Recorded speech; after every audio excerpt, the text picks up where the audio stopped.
Olá, meus amigos! Antes de começar a assistir esse vídeo, peço a você que se inscreva no nosso canal, deixe o seu like e comente também. Isso vai ajudar bastante no nosso crescimento. Muito obrigado e vamos ao vídeo! Aí na tela pra gente, os próximos jogos de Corinthians e Flamengo, os dois que se enfrentam na terça-feira pela Libertadores. A sequência do Corinthians, o Botafogo em casa, o Flamengo pela Libertadores em casa, esse jogo do Botafogo neste fim de semana pelo Brasileirão. O Avaí fora, o Flamengo mais uma vez fora pela Libertadores. Aí vem o clássico com o Corinthians em casa pelo Brasileirão e o Atlético Goianiense pela Copa do Brasil em casa.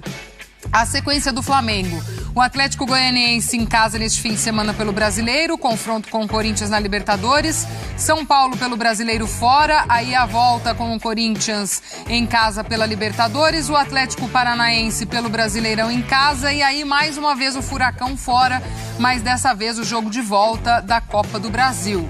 A sequência não tá fácil para ninguém, a vidinha está puxada, amigos. Zupac, André, bem-vindos, boa noite, um beijo aos dois. Tudo bem, Glaucia? Ótima noite, boa noite, André, boa noite ao fã de esportes. É rodada de Brasileirão com rescaldo de Copa do Brasil, com expectativa de Libertadores, então tudo importa nesse momento. Ótima noite a todos. Exato, estou de total acordo com tudo que disse o Gustavo. Uma rodada de Brasileirão ensanduichada entre Copa do Brasil, Libertadores.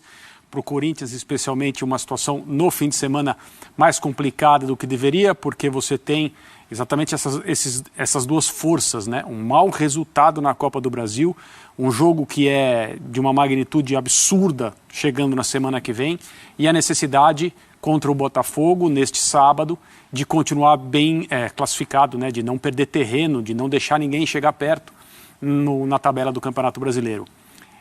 Tudo isso com um elenco que está começando a receber de volta jogadores e nem por isso está rendendo bem. E esse é o principal problema. Agora, rodada de Campeonato Brasileiro nesse fim de semana. A situação é complicada para os treinadores, né? Porque, poxa, o Flamengo vem nessa crescente, neste campeonato de recuperação, como o próprio Dorival já disse, já nomeou, que é um campeonato brasileiro de recuperação, mas também precisa pensar nessa terça-feira. Embora os elencos tenham recebido reforços, estão mais parrudos, né? Também precisa pensar, não dá para deixar o pessoal de frente distanciar no Brasileirão, mas tem Libertadores na terça. O Corinthians vem desse resultado muito ruim contra o Atlético Goianiense, também na ponta de tabela de Brasileirão, mas aí a Libertadores talvez seja a prioridade do Vitor Pereira. Duro montar esse tabuleiro de xadrez do que eu faço com o meu time para o fim de semana e para terça-feira, não é? Eu não tenho muita dúvida do que eles vão fazer. Eles vão esvaziar os jogos do Campeonato Brasileiro, assim. E eles têm, imagino, realidades diferentes para terça-feira. O que eu quero dizer? Eu eu não sei se o Vitor Pereira já decidiu o time que ele vai levar a campo terça-feira, porque ele tem que tomar algumas decisões que são decisões importantes.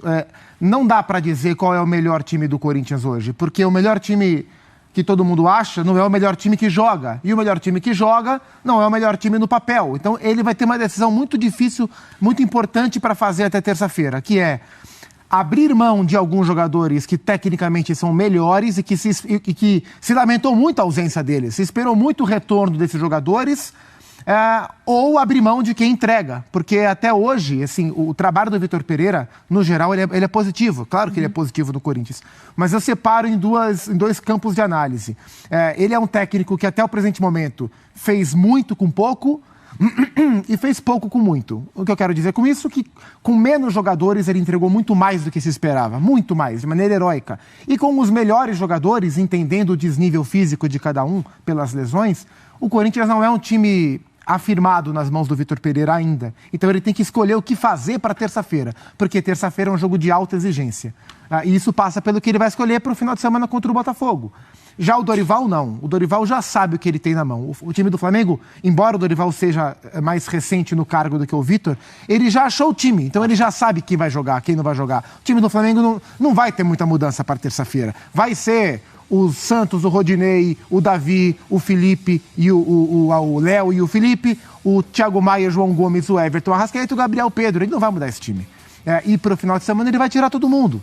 E no final de semana é importante, é até importante e saudável para colocar um Vidal como titular, para colocar um Everton Cebolinha como titular, para dar mais ritmo para esses caras. Então, por motivos diferentes, com concepções diferentes para terça-feira, eu não tenho dúvida que eles vão mudar drasticamente os times para o final de semana. Eu acho que ele vai de novo esvaziar o Campeonato Brasileiro e vai preservar o time titular que ele já encontrou, como disse o Gustavo. Talvez, a depender do resultado do jogo, das necessidades do Flamengo, alguém pode atuar por poucos minutos. Isso é um risco que técnicos não gostam de correr, porque aí não é uma questão de desgaste, é o risco de um jogador importante se machucar. Então o Dorival vai resistir ao máximo a essa tentação. Vamos supor, né, que no fim de semana o Flamengo esteja numa situação perdendo jogos, perdendo seu jogo. Acho que ele vai tentar ganhar da maneira mais convencional possível com aqueles que ele escolher para este fim de semana, preservando o time que o Gustavo acabou de falar. No caso do Corinthians, a situação é mais difícil, é mais complexa, porque o Vitor Pereira deixou um recado depois da derrota para o Atlético Goianiense em relação à escalação que ele escolheu e à utilização de determinados jogadores. Então, fazendo uma leitura aqui, baseada apenas no que ele disse, e ele deu nomes, né? Ele disse, não dá para jogar com o Guedes e com o Yuri Alberto. Alguém acha que o Yuri Alberto não joga mais? Não. Então, quem não joga mais, como titular, ou pelo menos quando o Yuri Alberto estiver em campo, é o Roger Guedes. Eu tenho convicção que o Guedes será escalado como titular amanhã contra o Botafogo. Sim. Isso significa que ele não vai jogar terça-feira. Quem vai jogar terça-feira são os jogadores que o Vitor entende que dão a ele melhores condições para fazer escolhas em termos do comportamento do time e desempenho em termos do próprio comportamento. Porque não dá para ele correr esse risco outra vez em relação às posturas que ele criticou na derrota em Goiânia pela Copa do Brasil. Então, o Vitor, ele tem uma situação diferente e mais complicada do que o Dorival, porque ele não tem uma equipe. Ele ainda está procurando. Ele não conseguia procurar até pouco tempo atrás e agora as peças estão em maior número à disposição dele. É um time que não treina, como ele mesmo disse depois da entrevista coletiva, e é um time que, quando jogou nas últimas participações, não o agradou. Na verdade, não agradou a ninguém, a despeito dos resultados. Então, ele está num período de dias aí, ele está numa semana mais difícil, mais complexa, mesmo porque o resultado do meio de semana agora contra o Atlético Goianiense o pressiona muito mais do que o resultado, entre aspas, pressiona o Dorival. E o resultado ruim, o desempenho ruim no fim de semana pressiona ainda mais para esse jogo de terça-feira. Também passa por isso, né?